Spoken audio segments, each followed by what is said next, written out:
So you have a deep interest in photography, and that's quite obvious from your collection. Yes. Tell us a bit about Homi Verewala. Quite frankly, I'll have to do research by going back to all the material that I have. Because in earlier years, I had collected her works, etc. And then, as always, I was looking around for people who are on our staff who could do research in the material that we have and come up with ideas for the setting up of exhibitions. During that entire period of time, all this material was with her, and she used to travel all over the country. So it was very difficult to be accessible to her. And I didn't want a person to feel that all the time I was there after them trying to, hog this, etc., etc. So I will need some time. I really do need some time because you have to be, particularly to people who have passed away, you have to be very, very careful to see that you're correct and right and accurate. Got it. Deeply respect that. So when we think of a photograph, we just think of the camera, the person who's taking the photograph, and a little object over there. Right. But actually, a photograph means so much more, and you're such a deep collector of photographs. So what is photography for you? A very difficult question. It's a very deep question where I can get, sunk and I can drown in that kind of nonsense that I speak because I have to go back and look at all her stuff. I have to go back and look at all her stuff. So what about any other photographs that you've seen, you've collected, you've taken, other than talking not about her, sir? No, she's very, very important. I mean, I think that anything covering India, etc., would be incomplete without a substantial amount written on her. But it must be written by a person who has made a very careful study of her career in photography. I agree. Very careful study in photography. That's the reason, sir, we'll move away from her and we'll move to general. Yes, in but terms of she's a very important person. I agree. We'll cover her later, sir. No, her visual sense is also so great. And her visual sense is also so relevant to our own times. Right. That in a way, she articulates most of those ideas through the work that she has done. Got it. Sometimes the works themselves are more articulate than she herself is. So it's beautifully put. You're putting it so wonderfully. So instead of taking it in her context, let's take it in the context of what is a photograph. You talk of visual interpretation and, speaking more. So we'll come now to the general question, sir. Because, at this stage, we have to be very careful to see that whatever we talk is not nonsense. Absolutely. You have to be very careful to see that. And it would not be fair on my part also to assume an attitude, thinking now, just because I've had one or two exhibitions, etc., therefore I've become a great collector of photographs. No, not at all. No, we get it, sir, completely. It's just that. Yeah. So we'll come to photographs later. Now. So when we talk of inspirations, who have been some of your great inspirations? No, I think the photographers who were aware of and sensitive to the sufferings of you were not, carried away because, how fantastic this is. This is a big family. How well-to-do this family is, and they've got their contacts with Panditji, their contacts here, there, etc., etc. Look at the interior of this, the drawing room, and look at this, the dining hall, and the rest of it. No, you've got to be completely different in your approach, and see how humanitarian is that approach, and how authentic has been their reading of that society as reflected in their photographs. Now, unless I have travelled through those sites, to those places, seen them for myself, unless I've carefully gone through the material that she herself has gone through, etc. It would be rather difficult. So for any photographer to be able to capture the essence of his or her subject, what is the sensitivity that is required? Does one have to experience that same pain or joy, or is it a sensitivity you build through work? There are so many different approaches. It depends upon what is suitable for you, for your own temperament, within the limits of the quality of the work that you yourself have produced. So you have to work within those limits. So I've got to see the range of her work, you see, which I have not had enough experience of doing. I've not had experience of doing that. And even the approach that we have had, it's not that you take a couple of books and then you cut out all the pictures, etc., and they are tremendous, tremendous, tremendous, and that establishes the quality of... That is not fair to her. That is only one aspect of what she did. But there are other greater aspects. So moving away now from photography, theatre. Yes. When we talk of theatre, sir. Yes, sir. There is a great understanding in most people that young people express themselves so much more with their bodies, their minds, their hearts, their souls, which is all about theatre. Yes. How do we get young people in today's schools and colleges to really experiment and flourish with this medium? No, that would require an encyclopedia. Mm-hmm. Well, I'm sitting next to one encyclopedia. No, I'm not an encyclopedia at all. Because you need a lot of earnest and sustained hard work in scrutinizing all the material that is there in this particular field. Area that I've covered is so narrow, so small. So honestly, you have to be true about this. Because if you go and see all the material that is there in your other sort of depictions of society and the other material, the photographic material that you've got. And that's why I felt it was also important for us, when we had these photographs, etc., to see the equipment that they had. So I wanted to have the photographs of the equipment. Mm-hmm. And we had nothing. I said, we are going around and talking about this, and we don't have a single thing to show the kind of equipment that was used at that time. That's the most important thing for us to have. Yes, historically, it's your chronicling. That's why it's important for us to have a collection of instruments. So only now, this is only about a week or 10 days ago that I've been able to persuade these people to buy this stuff. But I've been yelling to them for the last 6 years, 10 years. Right. They take in within their own circuits of their own mind and their own sensibility, etc. I'm concerned with the totality of the picture as a whole, you see. And therefore you must be more demanding of yourself. One must have a greater sort of humility. And then what is the point of trying to make oneself knowledgeable in the world of scholars, etc., when one has not had that experience? One has not had that experience. True. In fact, if photographs tell a story, then old cameras tell their own story. Absolutely, precisely. So I make the money available to you. All right, okay, I made the money available to you. Buy things, to the extent of 1, 2, 3 lakhs of rupees or whatever it is for the equipment. Show me what that equipment has done. Show me what the coverage that has been done, what aspect of her own creativity does this cover, which particular periods. During that periods, how was she, how ill was she expecting a child, was she perfectly all right as far as the family was concerned, was there a breakup in the family? All those things have got to be done, for God's sake. True. Here we want to get our names up over there because a couple of photographs appearing in some magazines, some newspapers, etc. I can't work like that. So, a question now on fame. At one level, we all recognize that fame is transitory. Fame is something fleeting. And yet, so many of us hanker for it. Why? Because we want to be known. We want people to recognize us. We want people to acknowledge the quality of our minds. And therefore, these are sort of, as it were, reports that have been given to you. Like a validation. Yes, validation, yes. And therefore you require that. And that's why you always try and go to the person who's supposed to be the greatest authority on this, that, and the rest of it. And that person gives you his validation depending upon the money that you provide him, his own sort of attachment to the quality of the work that you produce. Now, I'm frank enough to tell you that I'm on weak ground on both aspects of this. I haven't had the time. I've set up those places over there. I haven't had the time really to teach those people as to how to utilize all the material that we've got, all the historical material. I mean, how can you study the history of the development of a particular kind of craft or through a certain set of instruments and so on, unless you really made a serious study of them all, of their lenses and so on, of the materials of the film that has been used, of the kind of camera, etc., and then the quickness of it, and all that. So it requires a lot of very technically unchallengeable facts.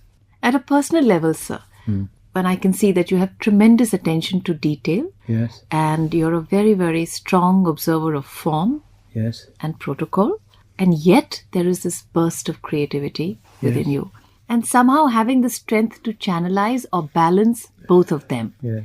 Now, is this a kind of a training, or I know it's a little philosophical question, but does life teach you this? You've got to get your training wherever it comes from. And therefore, the more technical aspects of it, because after all, you're using an instrument.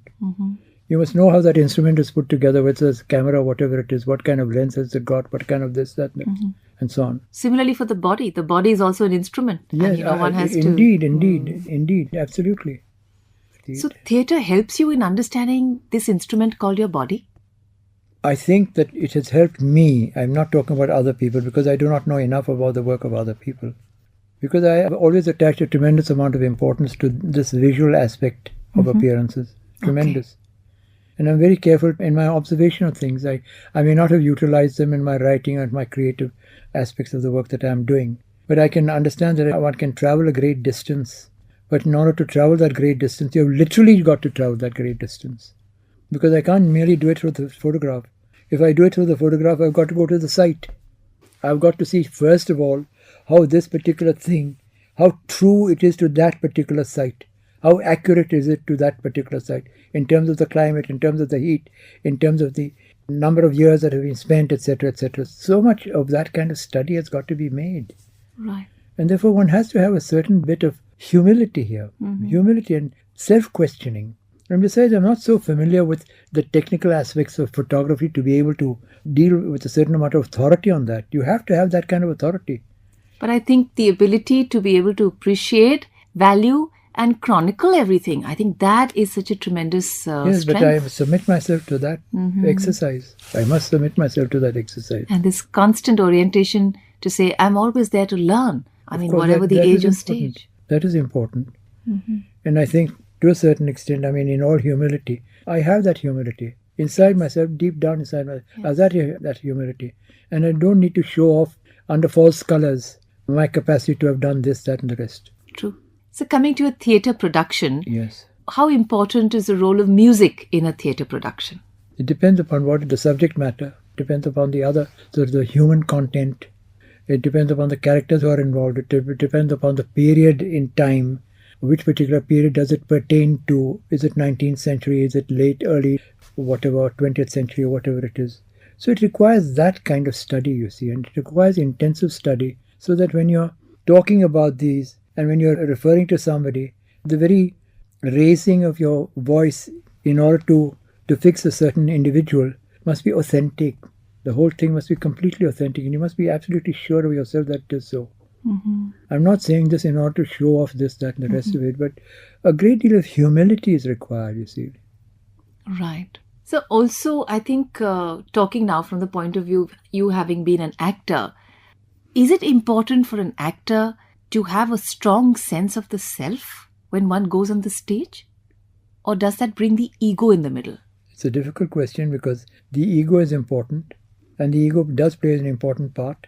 And therefore you've got to study the development and of that particular individual over a period of time and see how that ego has developed and see how that ego is reflected in the various series of photographs that have been taken over a period.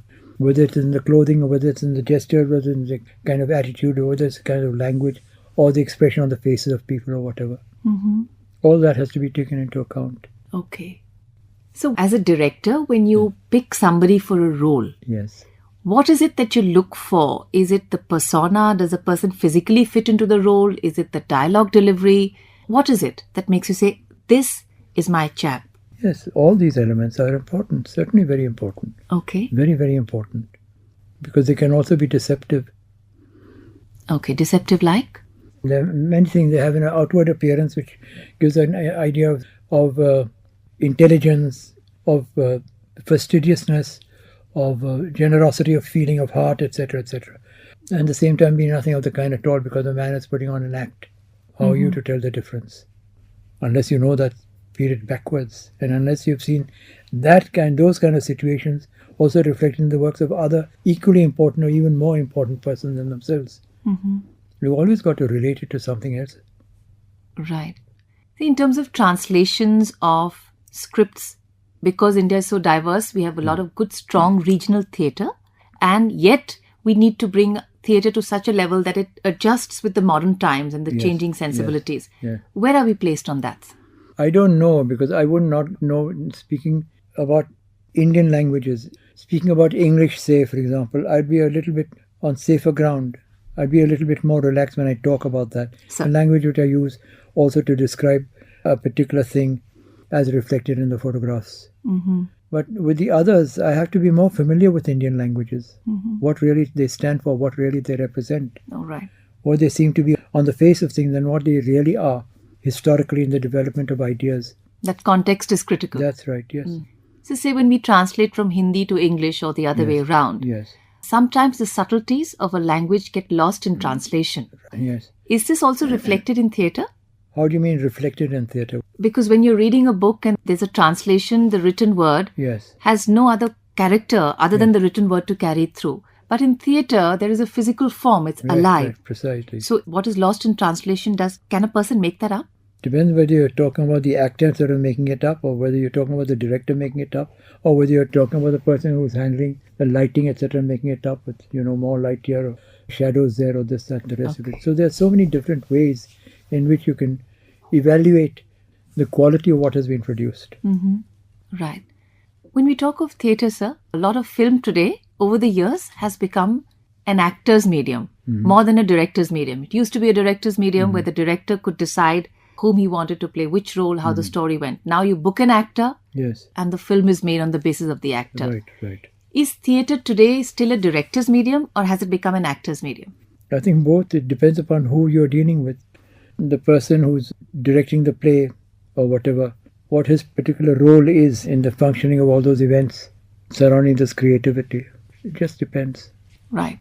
I must apply my mind to more things like this, and then that means that you have got to build up an entire library and go and scrutinize the photographs, and then go and see them in relation to everyday life. I don't want to appear very sort of snootish about these things, but I'm an ignorant person. So do you think it's important to leave a legacy behind? It depends for what purpose. Sometimes a legacy is left behind so that the children can be educated.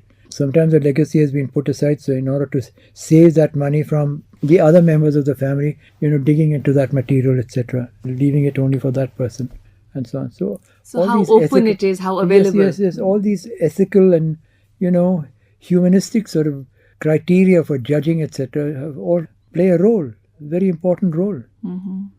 How would you say, what has been the aim or passion of your life? Very difficult to respond to that, because there's so many different ways in which you can approach such a question, and at the same time it must be absolutely 100% authentic as far as your own feelings are concerned.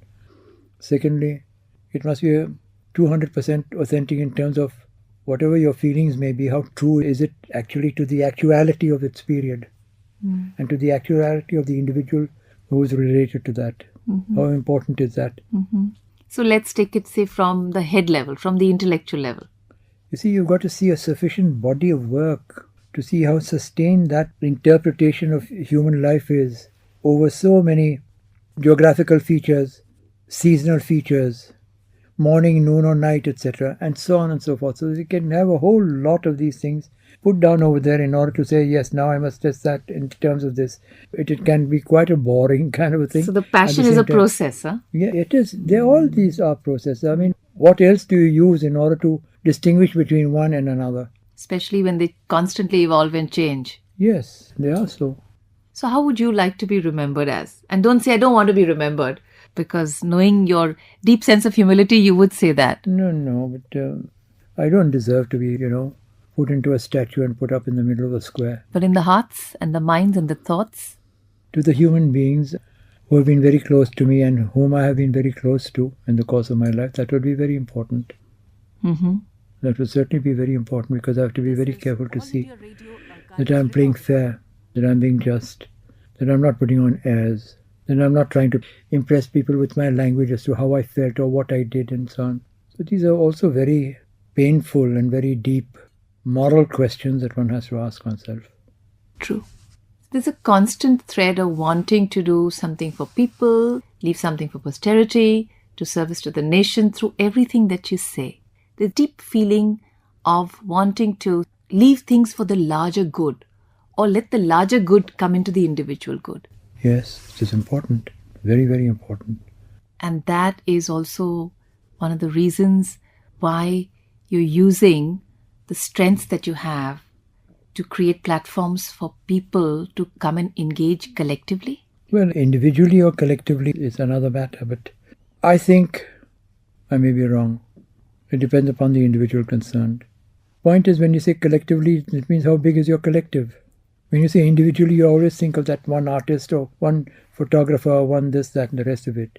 But when you're talking about the whole dimensions of the activity, etc., and then you see that's multifarious. It has its twists and turns and this and that in the kind of material that has been used, in the kind of quickness of these things, in the kind of lighting that has been used, in the tone of voice that has been used, and so on. So it's rather tricky. You have to restrict yourself then to a particular period and completely sort of identify yourself with that particular period over a long period of time. See. And then whether it ties up with your own sensibility and feelings, whether you feel a sense of importance in doing that. So you have a deep sense of centering and quietude about you. And the mind is like a little chattering monkey, which is always talking. That I completely agree that I'm a chattering monkey. There's no doubt about that. How do you get this sense of quietude? How do you manage to control? I don't. There's nothing to control. When you're asking me questions, they're blank spaces in space. But they're all anchored in a deep sense of centering and quietude. How do you manage to rein in the mind? I think it is because of my, in a way, comparatively, there's not been such a long association with the theatre. It's not been that, but it has been an association. It has been, on the whole, quite a long association with the theatre. And when you talk about that, then it's an association over so many years, over such a long period of time, within a certain climate of human relationships, etc. All those factors have got to be taken into account. Mm-hmm.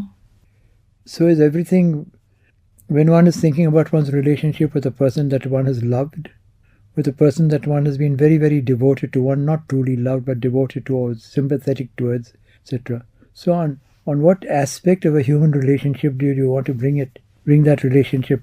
Where do you bring it? And to what extent? Very difficult questions to answer in an honest kind of way. Mm-hmm. See, honesty is always the most challenging thing in all of us. And yes, it is. It's very important. And we are not all the time driven by honesty. It's not all the time we are driven by honesty. On the contrary, it's just the other way around. So how do you allow honesty to win? I don't know how to allow it to win. I can only say, how do I try to be as honest as I possibly can be? Mm-hmm. That's all I can go for. How honest can I possibly be? How much appeals to my nose? Mm-hmm. How much appeals to my eyes? How much appeals to the taste of my mouth? How much appeals to my ears, to my style of hair, to the clothes that I'm wearing, and things like that. There's so many different levels on which you can try and see. They're difficult questions. They are difficult. So I want to come to the concept of philanthropy. In India, we are largely seen as family people. Yes. We earn and we slog and we really struggle through life, yes. And then we build up fortunes and we say, oh, I'm leaving it to my children. Yes. Deserving, non-deserving really doesn't come into it, How, when you think of giving it to some other place or society or the nation, it always comes second or third. This concept of, is this something that we can learn from the West, where philanthropy probably, at least in terms of big business houses, is much more? Much more what? Than in India? Well, people are donating greater amounts of their personal fortunes to the service of the country or to social causes, rather than saying, I've reached here, now I want all this to go to my kids. I know, because there's no control really over that. The second part of what you're saying. So how about you? Where are you placed on this? What do you feel? I've not put myself into those very difficult situations really where this is important. All that is so important. Is it to be used for good, for the collective good? For the collective good, I would imagine, really. But there again, it would be vague, and just as vague as the other. Mm-hmm. But naturally, because you talk about a collective good. But then you realize that in that collective that you talk about, there are so many different areas, so many different levels of society. From people being completely broke and paupers, etc., to people being multimillionaires. Mm-hmm.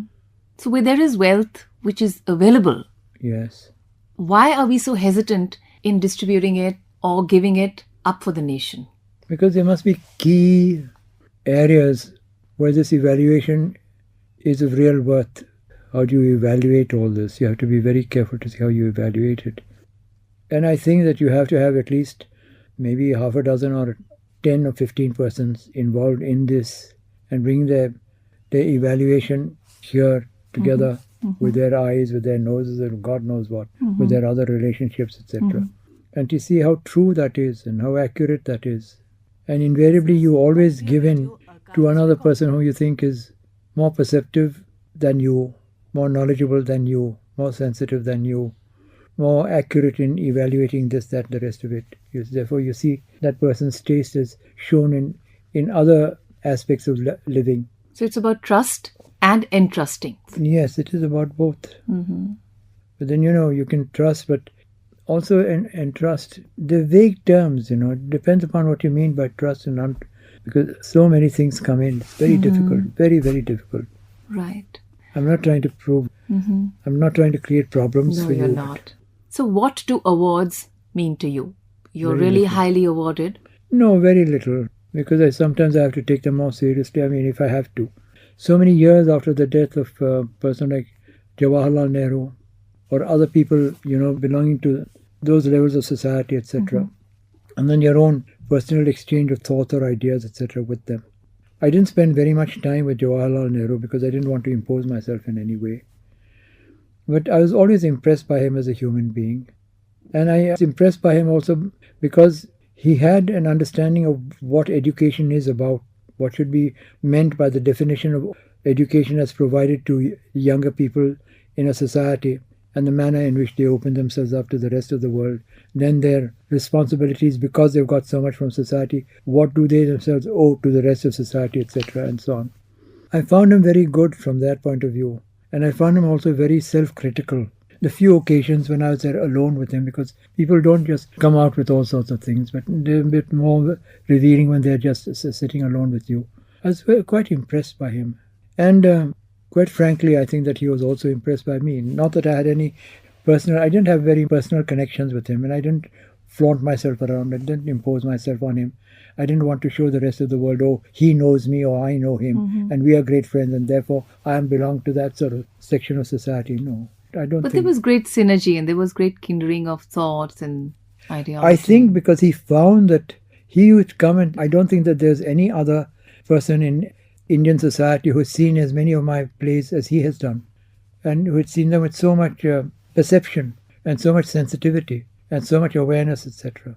And who in his own way just stood quietly by you. He did quietly stand by you and stood up, for you, etc. There were very few occasions in my brief career, but I respected him a great deal for that. I thought he was a very honest person, very straightforward person. Very heartwarming. Yes, he was a wonderful person from that point of view. Then there's another Muslim gentleman who worked... Mr. Zakir Hussain. Was he Zakir Hussain? It may well have been. How important are role models in a person's life? It depends upon who is the person who's gravitating around a role model. They're difficult moral questions, they're difficult ethical questions. Have you had a role model, sir? That role model is really more imaginative than in reality. Okay. You create a role model for yourself because you feel that you owe it to your conscience, to your own conscience, to apply certain criteria by which you judge your work. And then you really find for yourself that you're much more sympathetic towards your own work than towards the work of other people. And so you've got to distance yourself from that thinking, from that way of thinking. But you've been a role model to many people. Not really, come on. I don't really think of that importance, really. I'm not articulate enough. I think the less I say on this, the better, because I think your work and you yourself over the years have really spoken for all that you stood for. And I just want to understand from you, sir, that sometimes, a lot of people say, I cannot be true to my work, I cannot be true to my spirit, I cannot be true because circumstances don't allow me. You have challenged all of those. I don't think that you should shelter behind the other kind of excuse. I don't think that you should. You should just walk out of that field. Make way for other people to play your role and to play it more effectively, particularly if you are really within a society which has given you so much importance. If you're in the role of a Pandit Jawaharlal Nehru and so on. Right. So when you think back on the great body of work that you've done, what do you think of yourself? Do you think of yourself as a visionary, a philosopher, or somebody who's just, into karma, into doing the deed? No, I don't think of myself as a great philosopher. I don't think of myself as a great thinker. I think that I have a tremendous feeling of tenderness towards people. I'm very moved by people. And whoever they may be, no matter what class of society they belong to, no matter what age group they belong to, no matter which part of the subcontinent they belong to, etc. and so on. And then because you've got to relate that also to your own conscience, about how you evaluate yourself. I'm very glad to say that I don't think so highly of myself as other people tend to do. People think more highly of me, than I think of myself. I'll be very frank with you. I'll be very, very frank with you. So how important is people's opinion for you? It depends who that person is. So you have this deep desire to somewhere give back to the nation and do for the nation, like leaving your collection to the nation. Why do you want to do that? Where else would it go? Well, a lot of people would have a lot of suggestions, but...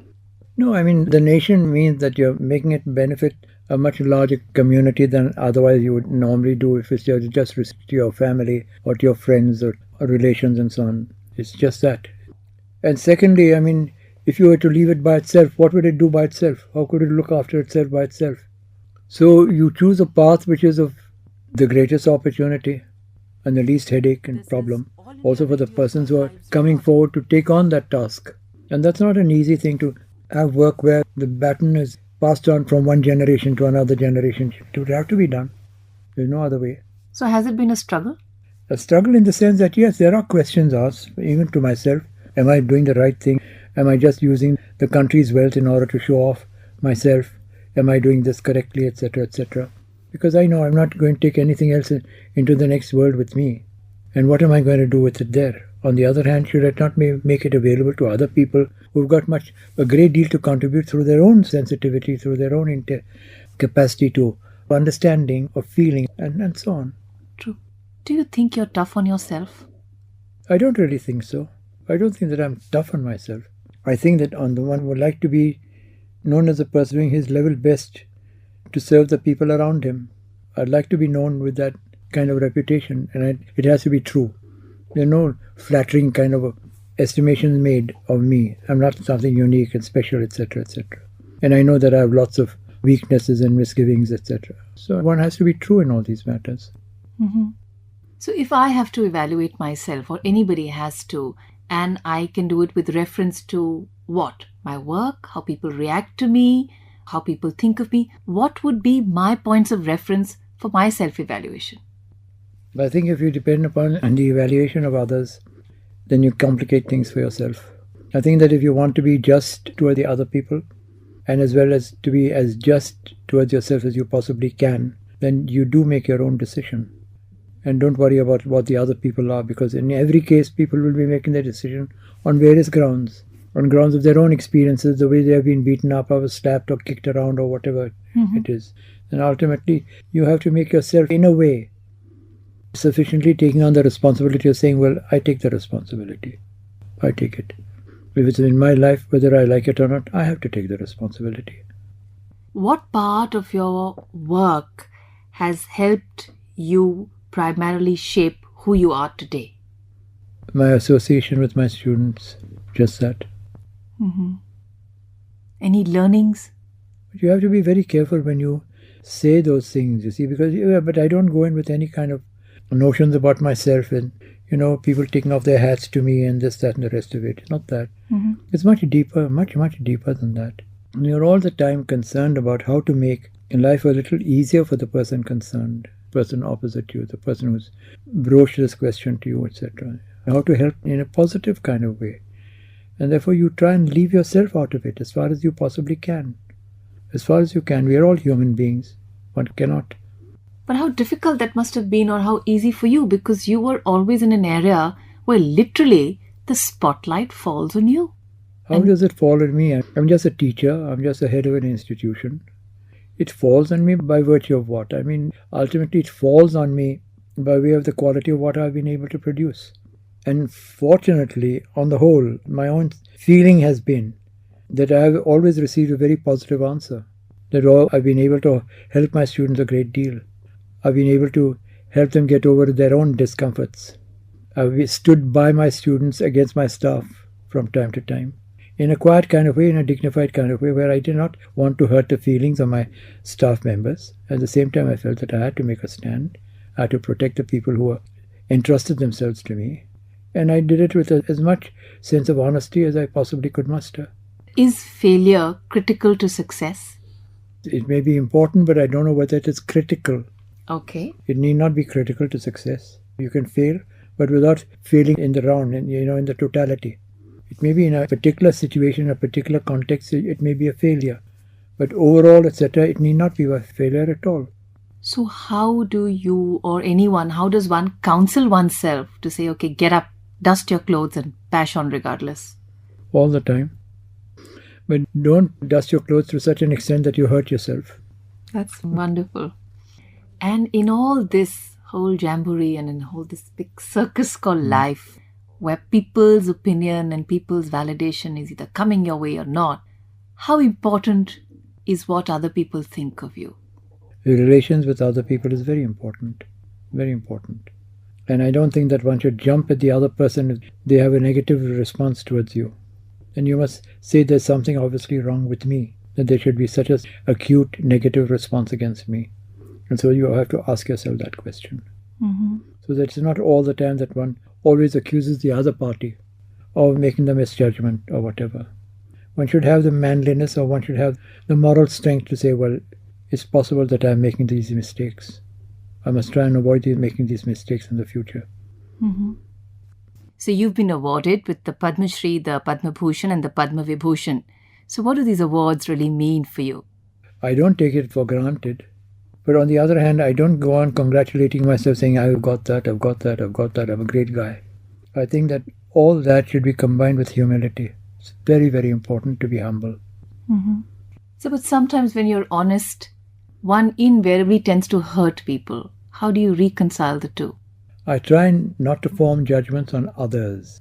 As far as possible, I don't feel that I have enough justification, enough creditary things from the past to say, yes, I'm above this, I'm above this, I'm above this. No, I must accept whatever they say. And I must accept that with humility. Whether it is negative or positive, I have to accept it with humility. Mm-hmm. And if it is negative, then with a certain sense of being wrong, accepting that. You must have the guts also to say, yes, I may be wrong. Mm-hmm. I'm likely to be wrong. Difficult questions. What helps one make the transition from good to great? Going to good is good enough. Don't try and be greater than that. I mean that. If you're saying good, well, that's good enough for you. Why? What do you want to be great? What? It immediately puts you into a race which is taking place in society, in a social context. No need to do that. It is between you and your God. Everything is between you and what God thinks of you. Nothing else counts. So when we think of greatness, we're somewhere enslaving ourselves again. Greatness, yes. I don't think one should aspire towards greatness. One should be grateful if one has done something worthwhile for society, something beyond oneself, not just for oneself. One should be grateful for that. But I don't think that one should use that as a sort of a qualification that has been given to one to justify what one has done. So what is your relationship with your God? Humility. Well, just to say that it's been a pleasure, a privilege, a delight, and real learning, sir. That's very sweet. Real learning. Speaking with you. Thank you so much. Not at all. We shall treasure this conversation with you. I'm available to you. I'd be happy to help in any way I can. God bless you. Thank you so much.